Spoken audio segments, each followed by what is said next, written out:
बिस्मिल्लाहिर्रहमानिर्रहीम। मोहतरम तलबा इकराम, अस्सलामु अलैकुम।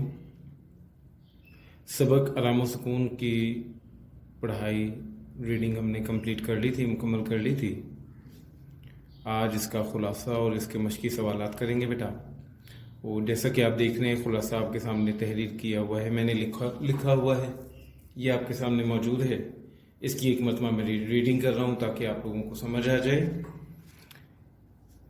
सबक आराम व सुकून में काम की ज़्यादती और बेआरामी की वजह से आसाबी तनाव में मुब्तला एक साहब अशफाक साहब की कैफियत का बयान है।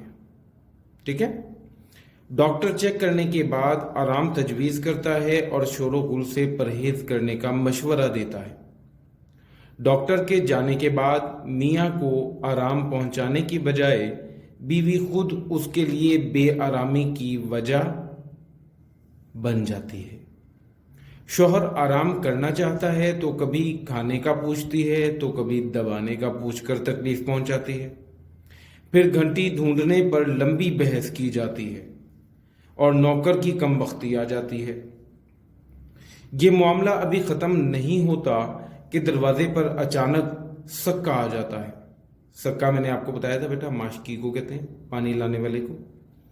सक्के का मामला ख़त्म होते ही रीठे कूटने का शोर बुलंद होता है। पता चलता है कि यह भी इन साहिबा का ही हुक्म था। इतने में नन्हा बच्चा अपनी खिलौना गाड़ी से शुगल करना शुरू कर देता है, जो सूरत हाल को मजीद ख़राब करता है। बीवी जैसे ही बच्चे को डांटती है, बच्चे के रोने की आवाज़ आना शुरू हो जाती है। इस तमाम शोरगुल से मियाँ कराहता है। इतने में टेलीफोन की घंटी बजती है। किसी के ना आने पर मियाँ खुद उठता है, फ़ोन उठाता है। मुखातिब को इसरार होता है कि उसकी बात बेगम साहबा से कराई जाए। मियाँ गुस्से में फ़ोन बंद कर देता है। ये अमर बीवी को नागवार गुजरता है। इतने में हमसाये के घर से हारमोनियम की आवाज़ आना शुरू हो जाती है तो मियाँ उन्हें ख़त लिखकर मना करने को कहता है। इसी दौरान बच्चा गिर पड़ता है और ज़ख्मी हो जाता है। गर्ज एक अफरा तफरी की फिजा घर में पैदा हो जाती है। बेसुरे गाने, बच्चे के रोने, फ़कीर की सदा, हावन दस्ते की धमक, हमसाये का गाना, इन सब को संभालते हुए बीवी के शोरो गुल की ताब ना लाते हुए मियाँ उठ खड़ा होता है और इस बेसकूनी की वजह से दफ्तर जाने को तरजीह देता है और अपनी टोपी और शेरवानी उठाकर आराम व सुकून की तलाश में दफ्तर जाने को तैयार हो जाता है। बेटा ये इसका खुलासा था। चलते हैं इसके मश्की सवालात की तरफ। तो बेटा पहला सवाल है, रोजाना आराम व सुकून ना किया जाए तो उसका क्या नतीजा निकलता है? अगर रोजाना थोड़ा सा वक्त आराम व सुकून के लिए ना निकाला जाए तो इसका सेहत पर मुज़िर असर पड़ता है। मुज़िर नुकसानदेह, बुरा। इंसान को बीमारी चारों तरफ से घेर लेती है और फिर आराम व सुकून के लिए बहुत ज्यादा वक्त निकालना पड़ता है। दूसरा सवाल, बीमारी के बावजूद मियाँ दफ्तर जाने के लिए क्यों तैयार हो जाता है? मियाँ ने आराम के लिए दफ्तर से छुट्टी की थी। डॉक्टर का भी यही मशवरा था और ये ताकीद भी थी कि इनके पास शोरगुल ना हो। मगर घर पर कभी बीवी की बातें, डांट डपट, बच्चे का शोर, हमसाये का गाना, फकीर की सदा, नौकर का काम, इस सब शोर से तंग आकर मियाँ दफ्तर जाने को तैयार हो जाता है। इस ड्रामे से हमें क्या सबक मिलता है? सैयद इम्तियाज अली ताज के इस ड्रामे आराम व सुकून से हमें ये सबक मिलता है कि आराम व सुकून इंसानी सेहत का लाजमी हिस्सा है।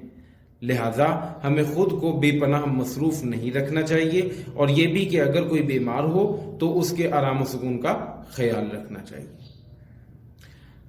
बहुत ज़्यादा शोर व गुल भी माहौलियाती आलूदगी का सबब बनते हैं। शोर की आलूदगी से सेहत पर क्या असर पड़ता है? शोर की आलूदगी के सेहत पर दर्ज झेल असरात मुरतब होते हैं। नंबर 1, इंसानी आसाब में तनाव पैदा होता है। नंबर 2, कुव्वत समाअत मुतासिर होती है। नंबर 3, इंसानी नींद खराब होती है। नंबर 4, नफ्सियाती उलझनें और मसाइल जन्म लेते हैं। नंबर 5, मुख्तलिफ बीमारियों मसलन जहनी तनाव, चिड़चिड़ापन, बहरापन, सर दर्द, ब्लड प्रेशर के साथ साथ दिल की बहुत सी बीमारियां इसी वजह से जन्म लेती हैं। अगला सवाल है बेटा, सेहतमंद रहने के लिए क्या बातें जरूरी हैं? सेहतमंद रहने के लिए साफ सुथरा माहौल, सुबह की सैर, मुतवाज़न ग़िज़ा, आलूदगी से दूरी, हल्की फुल्की वर्जिश के साथ साथ मुनासिब आराम व सुकून भी ज़रूरी है। और आखिरी सवाल, हमसाये की कौन सी हरकत से मियाँ के काम में खलल पैदा हो रहा था? हमसाये के हारमोनियम और गीत गाने से मियाँ के आराम में खलल पैदा हो रहा था। इसके साथ ही बेटा हमारा ये चैप्टर कंप्लीट हुआ। इंशाअल्लाह ताला अगले लेक्चर में इससे आगे बढ़ेंगे।